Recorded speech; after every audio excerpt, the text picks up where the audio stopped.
السلام علیکم بچوں، آج ہم اردو قواعد میں صفت اور موصوف کے بارے میں پڑھیں گے۔ سب سے پہلے ہم صفت اور موصوف کی تعریف دیکھتے ہیں۔ پہلے ہم صفت کی تعریف دیکھیں گے۔ کسی اسم کی خوبی، خامی، وزن، تعداد یا حجم کو اس اسم کی صفت کہتے ہیں۔ اب دیکھتے ہیں موصوف کی تعریف۔ جس اسم کی صفت بیان کی جائے وہ اسم موصوف کہلاتا ہے۔ اب ہم کچھ مثالیں دیکھتے ہیں تاکہ صفت اور موصوف واضح ہو جائیں اور ہمیں اچھی طرح سمجھ آ جائے۔ سب سے پہلے میٹھا سیب۔ یہاں سیب وہ اسم ہے جس کے بارے میں بات ہو رہی ہے یا جس کی تعریف بیان ہو رہی ہے، اس لیے سیب موصوف ہے۔ اور یہ سیب کیسا ہے؟ میٹھا، تو میٹھا اس سیب کی صفت ہوگی۔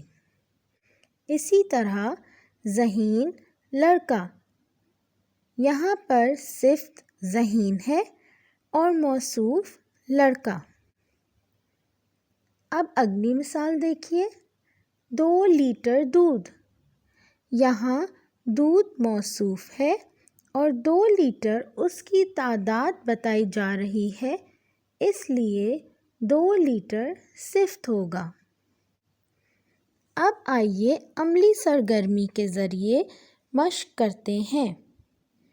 آپ کو دیے گئے جملوں میں موجود صفت اور موصوف الگ کرنے ہیں۔ چلیے پہلا جملہ دیکھتے ہیں۔ اسد بہت بہادر لڑکا ہے۔ اس جملے میں صفت کیا ہے؟ جی ہاں، بہادر۔ اور موصوف کیا ہوگا؟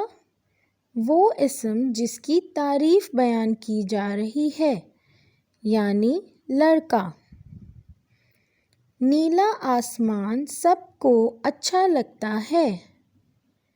یہاں پر صفت نیلا ہے اور آسمان موصوف ہے۔ اب اگلا جملہ دیکھتے ہیں۔ یہ نئی میز کون لایا ہے؟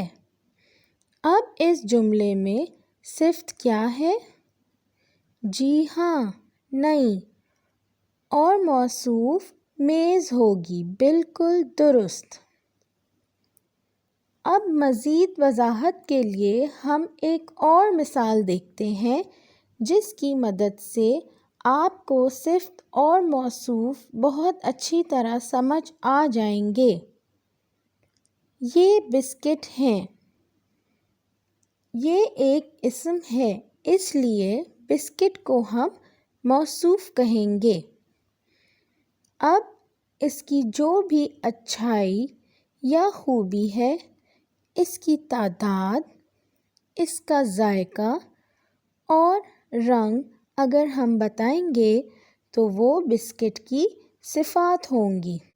اس کی تعداد کیا ہے؟ 8۔ اس کی اچھائی کیا ہے؟ یہ کہ وہ غذائیت سے بھرپور ہے۔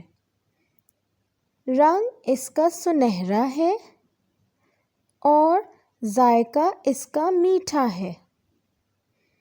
امید ہے بچوں کہ صفت اور موصوف کے عنوان کو آپ مثالوں اور سرگرمیوں کے ذریعے بآسانی سمجھ گئے ہوں گے۔ شکریہ۔